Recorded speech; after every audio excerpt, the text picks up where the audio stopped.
Hai Sobat Rebahan, selamat datang di channel hiburan kaum rebahan. Admin akan membacakan kelanjutan sebuah cerita novel yang sangat seru, yang sangat menarik, yang sangat menghibur, yang sangat layak untuk diikuti dari awal hingga akhir. Sebuah cerita novel yang berjudul The Story of Chen. Tetapi sebelum melanjutkannya, pastikan kalian sudah subscribe channel ini dan aktifkan lonceng notifikasinya agar tidak ketinggalan jika admin upload video terbaru. Jika kalian menyukai cerita seperti ini, jangan lupa like. Jika berkenan, share juga ke teman-teman lainnya agar teman-teman lainnya juga mendapatkan informasi dan hiburan di channel ini. Baik, kita lanjutkan di part ke-474 bertepatan dengan bab ke-2284. Oleh karena itu, sambil tersenyum mengatakan, Kobayashi Jiro, akhir-akhir ini tingkat kesadaranmu sangat tinggi. Kobayashi Jiro segera berlari kecil di hadapan Hongu. Tiba-tiba langsung membungkuk 90 derajat berkata dengan suara keras, Tuan Hongu, terima kasih atas pengakuanmu pada Jiro. Jiro pasti akan terus berusaha.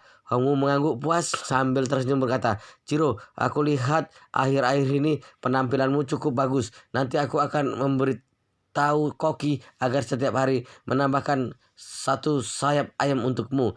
Begitu Kobayashi Jiro mendengar kata-kata ini, segera tersenyum sambil memohon, Tuanmu, Anda lebih baik meminta Koki tambahkan sepotong paha ayam untukku saja. Setiap hari aku bekerja keras, makan agak kurang, aku selalu kekurangan gizi.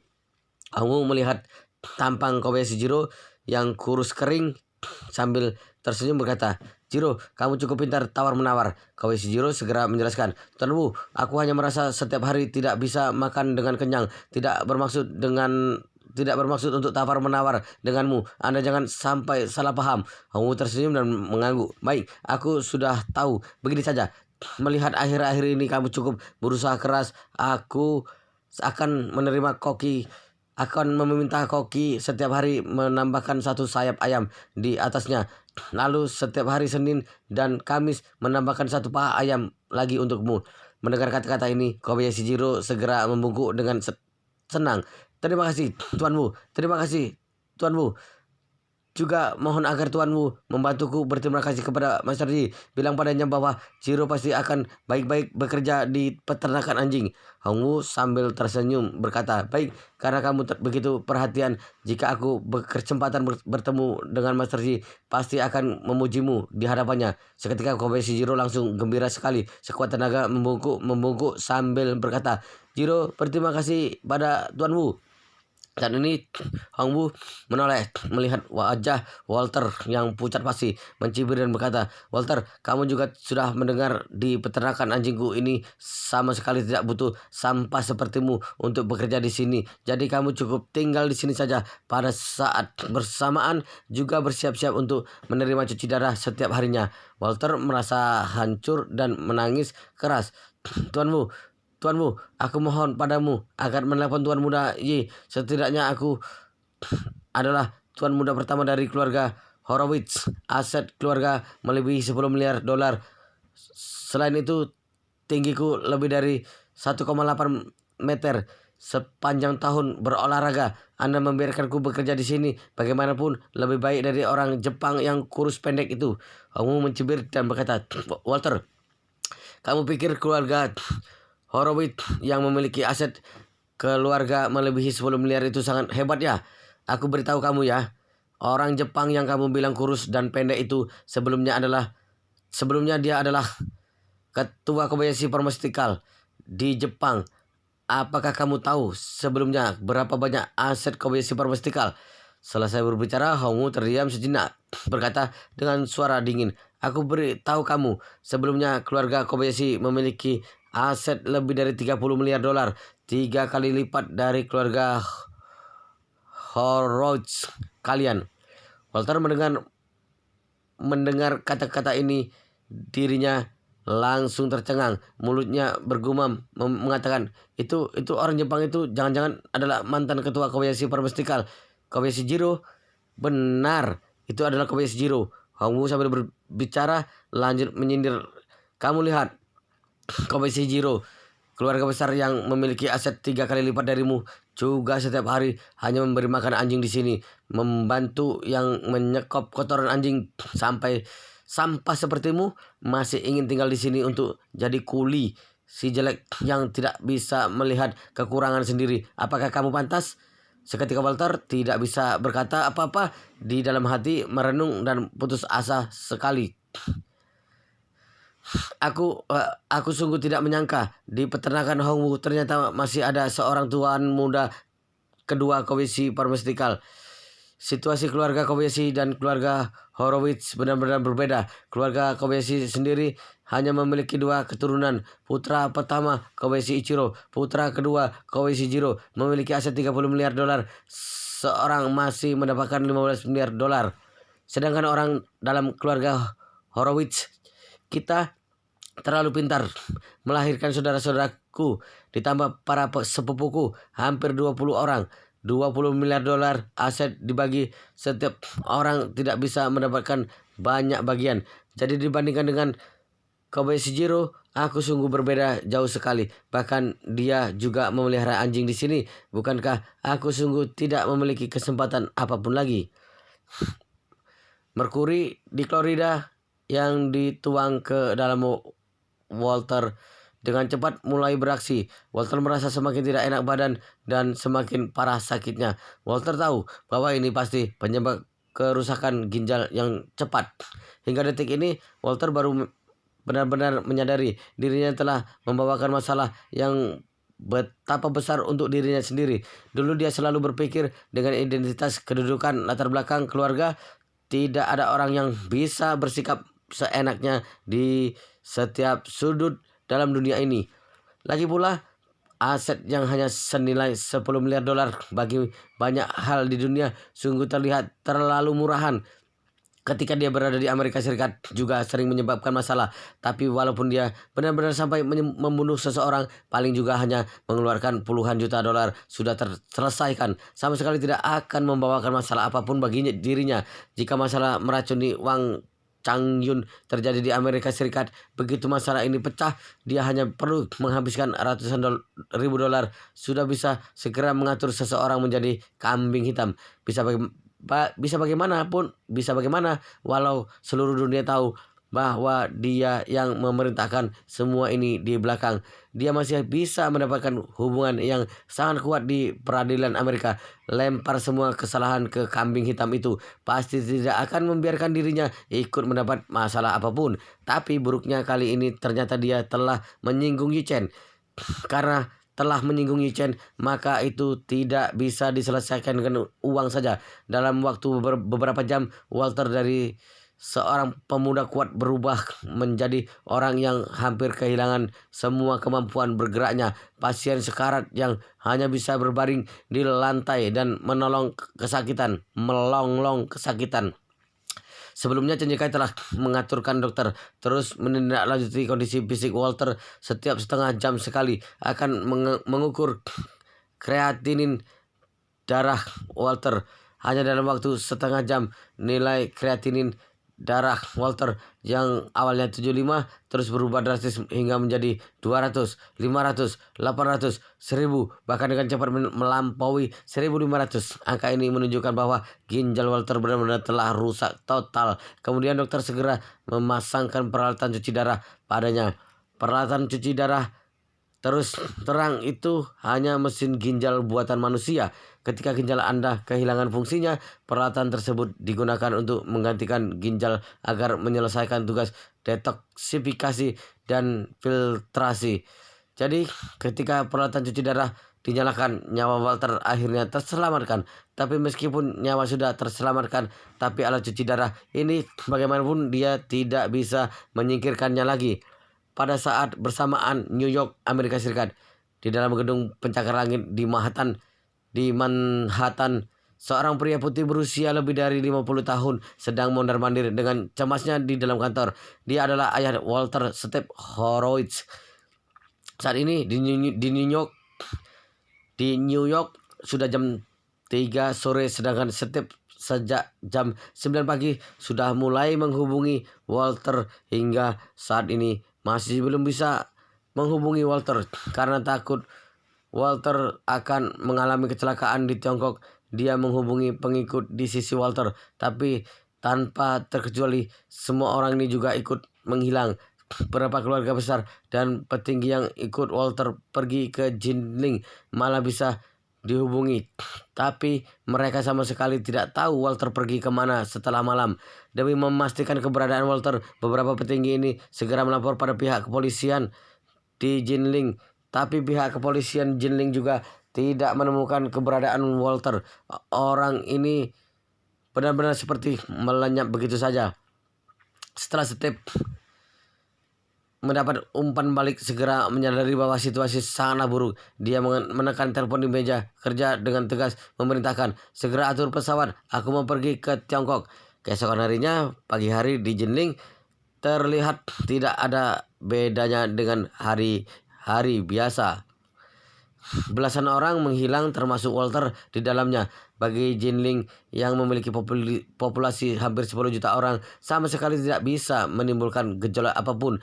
Malam ini Yi Chen tidur dengan nyenyak, apalagi sarapan pagi ada Malan yang menyiapkannya. Jadi saat ini dia masih tertidur. Pada saat bersamaan, Du Haiking berkendaraan sendirian dari kediaman keluarga Du pergi ke bekas kediaman Yi Changying. Sejak datang ke Jinling, Du Haiking setiap malam akan bermimpi bertemu dengan Yi Changying. Terutama malam hari, dia bermimpi dirinya menjadi istri Yi Changying, memimpikan Yi Changying membawa dirinya meninggalkan Yanjing, datang ke Jinling, masih bermimpi dirinya menemani Yi Changying bersama-sama pergi ke rumah yang akan dilelang itu, melewati kehidupan suami istri yang bahagia. Karena mimpi ini juga, mau tidak mau dia ingin kembali ke rumah tua ini untuk melihatnya. Du Haiking memarkir mobilnya di luar, membuka pintu besi rusak di halaman itu, melangkah ke dalam. Saat ini di dalam benaknya penuh dengan bayangan Yi Changying, sama sekali tidak memperhatikan ada orang di tempat tersembunyi yang sedang memotret dirinya menggunakan kamera. 10 menit kemudian, keluarga Yi di Yanjing. Yi Zhongquan bersemangat sekali memanggil ketiga putranya untuk mengadakan rapat. Putra pertama Yi Changkong, putra ketiga Yi Chongyuan, serta putra keempat Yi Chongjun menerima panggilan. Segera bangun dari tempat tidur, bergegas ke ruang kerja Yi Zhongquan. Yi Zhongquan melihat wajah ketiga putranya yang sedang mengantuk. Berkata dengan penuh semangat, pagi-pagi meminta kalian ke sini karena aku telah menemukan sebuah cara untuk mengalahkan keluarga Su. Yi Changkong keheranan dan bertanya, ayah, ada cara bagus apa? Yi Zhongquan tersenyum misterius sambil mengambil sebuah tablet dan membuka selembar foto, lalu disodorkan ke hadapan mereka bertiga. Sambil tersenyum mengatakan, kalian lihat sendiri. Yi Changkong dan kedua adiknya segera mendekat ke sana untuk lihat dengan teliti. Itu adalah selembar foto wanita. Bisa dilihat fotografernya menggunakan lensa telefoto. Foto diam-diam diambil dari posisi yang agak jauh. Kemudian Yi Changkong yang pertama menggali siapa wanita itu berseru, itu bukanlah istri Su Shaodao, Du Haiking. Yi Changyun segera mengiyakan, sungguh itu dia. Ayah, Anda meminta orang diam-diam memotret apa yang Du Haiking lakukan.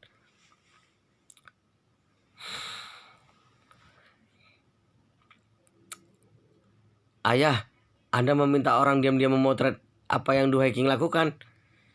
Yi Zhongquan mencibir dan berkata, kali ini reputasi keluarga Su sudah sangat buruk karena masalah Suroli. Su Chengpeng, si licik tua itu demi reputasinya sendiri bahkan telah mengkhianati putranya sendiri Su Shaodao. Sedangkan Su Shaodao juga melarikan diri ke Australia untuk menghindari pusat perhatian. Karena hal ini, jika kita bisa memanas-manaskan suasana, mungkin mereka akan semakin menderita. Yi Changkong tidak mengerti dan bertanya, ayah, apa hubungannya hal ini dengan Du Haiking? Aku dengar dari gosip katanya Du Haiking sudah berencana bercerai dengan Su Shaodao. Yi Zhongquan sambil tersenyum mengatakan, apakah kalian tahu sekarang Du Haiking sedang berada di mana? Ketika putranya menggeleng kepala, mereka selalu menganggap keluarga Su sebagai musuh besar, malah tidak terlalu banyak memperhatikan Du Haiking menantu dalam keluarga Su itu. Yi Zhongquan melihat Wajah ketiga putranya kebingungan, tersenyum datar sambil berkata, "Sekarang Du Haking sedang berada di Jinling." Jinling, Cangkong keheranan dan bertanya, "Apa yang aneh jika dia berada di Jinling?" Yi Jongquan menunjuk foto yang ada di tablet, bertanya balik padanya, "Apakah kamu tidak lihat foto ini diambil di mana?" Yi Cangkong dengan serius melihat halaman kecil yang usang dalam foto itu, merasa kebingungan dan berkata, "Ayah, bukankah itu hanya halaman rusak? Apakah itu tempat yang spesial?" Yi Jongquan menghela napas pelan agak putus asa mengatakan, "Halaman kecil yang bobrok ini adalah tempat tinggal Changying waktu di Jinling." Yi Changkong tidak bersuara, seketika langsung memahaminya. Yi Changkong yang paling pertama menyadarinya menghela napas dan berkata, "Du Haking pergi ke kediaman lama Changying sebelumnya. Apakah di dalam hati masih memiliki perasaan pada Changying?" "Ya." Yi Jongquan mengangguk berkata, "Menurut pendapatku kelihatannya memang seperti itu." Yi Changkong membunyikan mulutnya. Du Haking, sungguh tergila-gila pada Changying. Dari begitu jauh datang ke Jinling hanya demi pergi ke kediaman lama Changying untuk lihat-lihat. Yi Jongquan menghela napas dan berkata, "Bukan hanya begitu, rumah yang pernah ditinggali oleh Changying akan segera naik ke lelang yudisial. Du Haking juga sudah mendaftar dan dia akan berpartisipasi dalam pelelangan hari Senin." Selesai berbicara, Yi Jongquan mencibir dan berkata, "Ini adalah kesempatan terbaik bagi kita untuk menyerang keluarga Su. Asalkan kita menyuruh orang menyebarkan foto ini pada saat bersamaan, masih ada perasaan tersisa Du Haking pada Changying. Bahkan berita membeli kediaman lama Changying juga sudah tersebar. Harga diri keluarga Su yang sedikit itu juga akan menghilang. Akhir pekan ini seluruh kalangan atas Yanjing, sebuah bom berat meledak lagi. Du Haking, istri dari Su Shaodao, putra pertama dalam keluarga Su, bahkan belum resmi bercerai dengan Su Shaodao, sudah pergi ke Jinling. Selain itu, dia pergi ke Jinling ternyata masih mengenang Yi Changying yang sudah meninggal hampir 20 tahun. Yang lebih menakjubkan adalah Du Haking ternyata akan berpartisipasi dalam pelelangan yudisial Senin depan, melelang rumah tua yang pernah ditinggali Ye Changying waktu itu. Jangan-jangan dia demi mengenang orang itu. Jangan-jangan dia masih sangat mencintai Ye Changying. Kalau tidak, mengapa setelah Ye Changying meninggal selama bertahun-tahun tetap begitu rendah hati mencintai Ye Changying?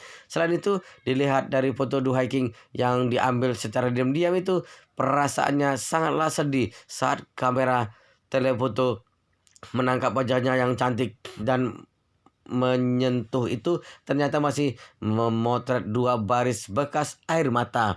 Dari semua cara yang dilakukan Du Haking, orang-orang di kalangan kelas atas Yanjing segera mengerti akan satu hal, yaitu adalah ternyata selama bertahun-tahun Du Haking masih begitu mencintai Changying. Walaupun dia sudah menikah dengan Su Shaodao selama lebih dari 20 tahun, sudah melahirkan seorang anak perempuan dan seorang anak laki-laki untuk Su Shaodao. Seketika seluruh kalangan kelas atas di Yanjing membicarakan hal ini. Di satu sisi orang-orang kagum, ternyata Du Haking bisa mencintai Changying hingga begitu mendalam. Satu sisi lagi sedang menertawakan Su Shaodao selama bertahun-tahun ini tidak bisa memenangkan cinta sejati Du Haking. Di dalam hati Du Haking, dia bahkan tidak bisa dibandingkan dengan orang yang sudah meninggal lebih dari 20 tahun. Keluarga Su yang awalnya memang sudah ditertawakan dan diejek oleh seluruh dunia karena insiden pengkhianatan Suroli terungkap, dalam sekejap menambah sebuah lelucon besar baru lagi. Su Chengpeng dengan marah melempar beberapa persolen berharga di kediamannya yang di Yanjing. Setelah terdengar suara keramik retak, dia segera marah berteriak. Du Haking ini bahkan pergi ke Jinling pada saat seperti ini, pergi ke tempat yang pernah ditinggali oleh Yi Changjing. Selain itu masih berpura-pura meneteskan air mata. Sialan itu benar-benar mempermalukan keluarga Su kita. Su Shaodao tidak berada di dalam negeri, jadi perwakilan selanjutnya dalam keluarga Su berubah menjadi adiknya Su Saude. Saat ini Su Saude berkata dengan wajah marah, "Ayah, wanita bermargadu itu sungguh keterlaluan sekali. Tidak menyangka kakakku telah menikahinya selama bertahun-tahun, masih belum menjinakkan orang tidak tahu budi ini. Sekarang keluarga Su kita sedang berada dalam masa kritis. Dia melakukan hal yang begitu memalukan untuk menambah masalah bagi kita. Kurasa dia sengaja ingin mempermalukan keluarga Su kita." Oh ya, Su Sode baru menyadarinya. Terburu-buru memarahi. "Sialan, wanita murahan itu masih belum bercerai dengan kakak pertamaku. Sudah pergi membeli tempat yang pernah ditinggali Yi Changjing, orang mati itu. Apa maksudnya melakukan hal seperti itu? Apakah orang yang sudah meninggal selama 20 tahun lebih kuat dari kakak pertamaku? Walaupun kakak pertamaku tidak terlalu baik, juga tidak mungkin lebih buruk dari si setan mati itu, bukan?" Kata-kata Saude ini bukan hanya memarahi kakak iparnya Du Haiking, tapi juga memarahi kakak pertamanya Su Shaodao. Makna di luar kata-kata ini adalah ingin Tuan Besar tahu bahwa kakak pertamanya adalah orang tidak berguna yang tidak bisa menaklukkan wanitanya sendiri, bahkan orang tidak berguna yang tidak bisa dibandingkan dengan orang mati. Tentu saja Tuan Besar Su bisa mendengar makna lain yang terkandung dalam kata-kata ini. Yang lebih mengerikan adalah dia bahkan benar-benar menyetujui apa yang dikatakan oleh Su Saude dari lubuk hatinya. Selama 50 tahun ini dia tidak pernah seperti sekarang ini, penuh api amarah terhadap putra pertamanya. Menurutnya, keluarga Su bisa terjatuh dalam situasi hari ini. Su Shaodao harus menanggung sebagian besar tanggung jawabnya. Jadi dalam pandangannya, Su Shaodao bukan hanya penerus keluarga besar yang tidak memenuhi syarat, bahkan bukan penerus garis keturunan yang memenuhi syarat. Yang dinamakan penerus keluarga besar adalah kelak harus mewarisi seluruh keluarga Su, menjadi pemimpin tertinggi dalam keluarga Su. Yang dinamakan penerus garis keturunan tentu saja persyaratannya jauh lebih luas. Asalkan anggota keluarga Su, maka mereka semua adalah penerus garis keturunan keluarga Su. Oleh karena itu, dia penuh amarah berkata dengan nada dingin, "Saude, telepon kakak pertamamu. Minta dia tidak peduli bagaimanapun harus menghentikan Du Haiking berpartisipasi dalam pelelangan Senin depan. Aku pasti tidak akan membiarkan wanita ini membuat keluarga Su menjadi bahan tertawaan di seluruh Yanjing dan seluruh Tiongkok." Begitu Su Saude mendengar kata-kata ini, di dalam hatinya sungguh senang sekali. Dia berkata dengan sangat serius, "Ayah, Anda tenang saja. Sekarang juga aku akan menelpon kakak pertama." Selesai berbicara, Su Saude mengeluarkan ponsel bersiap untuk menelpon. Tuan Besar Su yang ada di sebelah berkata dengan suara dingin, "Buka speaker. Aku ingin dengar apa yang akan dikatakan oleh anak durhaka ini." Su Saude senang sekali segera menelpon kakaknya Su Shaodao. Saat ini Su Shaodao masih belum tahu apa yang sedang terjadi di Yanjing. Dia menerima telepon dari Su Shaodao. Di lubuk hatinya yang terdalam langsung penuh rasa jijik. Meskipun selama beberapa hari ini dia tidak berada di Yanjing, tapi di dalam benaknya bisa membayangkan dengan akurat adiknya ini mengambil kesempatan ini di saat dirinya tidak berada di sisi Tuan Besar. Sebenarnya bagaimana menjelek-jelekkan dirinya sekarang di saat genting ini, sama seperti kaisar di masa kuno yang sudah tidak puas dengan putra mahkota, sudah ada pemikiran untuk mencabut pangkat putra mahkota. Pangeran lainnya sangat senang sekali, pasti memikirkan berbagai cara untuk baik-baik menunjukkan sikap. Pada saat bersamaan juga berusaha menjelek-jelekkan putra mahkota dalam menghadapi kepentingan ini besar. Hubungan persaudaraan tidak termasuk apa-apa, bahkan kentut pun bukan. Jadi suasana hatinya kesal sekali, bahkan malas untuk mengangkat telepon Su Saude. Su Saude menelpon sekali lagi, tidak ada yang angkat. Segera berkata kepada Tuan Besar, "Ayah, kakak pertama tidak angkat telepon." tidak tahu apa yang sedang dilakukannya. Tidak berguna, sungguh tidak berguna. Tuan Besar Su memarahi. Aku meminta dia ke Australia untuk menghindari masalah ini. Kecuali hal ini, dia tidak ada hal apapun. Bahkan masih tidak mengangkat telepon. Terus telepon, baiklah. Susaude segera menelpon Susaudau lagi. Susaudau yang ada di Australia merasa kesal sekali oleh dering telepon. Awalnya berpikir lebih baik menonaktifkan ponsel saja, tapi setelah dipikir-pikir mendadak menyadari sekarang Tuan Besar sedang tidak puas padanya. Jika aku masih tidak mengangkat telepon Susaude, dia langsung pergi ke hadapan Tuan Besar untuk mengadu. Maka kerugian ini sungguh tidak sebanding. Memikirkan semua ini, dia segera menekan tombol jawab, bertanya dengan nada buruk, "Ada masalah apa?" Susaude segera mengatakan, "Kak, sudah terjadi masalah besar di dalam negeri. Mengapa kamu terus tidak mengangkat telepon?" Susaude tidak menyangka adiknya ini begitu angkat telepon langsung menyalahkan dirinya. Oleh karena itu, dia bertanya dengan sangat tidak puas, "Sekarang aku sudah dikirim ke Australia untuk menghindar dari masalah ini. Apakah masalah di dalam negeri masih ada hubungannya denganku? Bukankah seharusnya kalian yang menyelesaikan masalah dalam negeri?" Dalam sekejap raut wajah Tuan Besar Su yang berada di sebelah telepon langsung berubah buruk. Setelah mendengar ini, namun dia tidak mengeluarkan suara apapun. Sebaliknya masih menunjukkan sebuah isyarat tangan diam pada Susaude. Maksudnya agar jangan membiarkan Susaudau yang ada di seberang telepon tahu bahwa dia juga sedang mendengarkan telepon sebelah sini. Susaude langsung paham, segera mengatakan, "Kakak pertama, kakak ipar pergi ke Jinling, pergi ke bekas kediaman Yu Changjing, masih menangis di bekas kediaman Yu Changjing. Semua itu telah dipotret oleh paparazzi dan diekspos. Sialan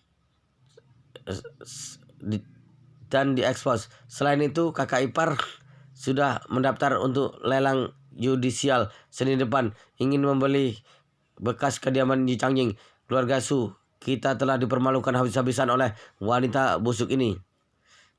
Wow, luar biasa sekali guys ceritanya. Sangat seru, sangat menarik, sangat menghibur, sangat membuat kita penasaran jika tidak mengetahui cerita kelanjutannya. Tetapi sepertinya di bab ini, di part ini sampai di sini dulu. Kita akan lanjutkan di bab berikutnya, di part berikutnya. Pastikan kalian sudah subscribe channel ini dan aktifkan lonceng notifikasinya agar tidak ketinggalan jika admin upload video terbaru. Jika kalian menyukai cerita seperti ini, jangan lupa like. Jika berkenan, share juga ke teman-teman lainnya agar teman-teman lainnya juga mendapatkan informasi dan hiburan di channel ini. Baik, kita lanjutkan di bab berikutnya di video selanjutnya.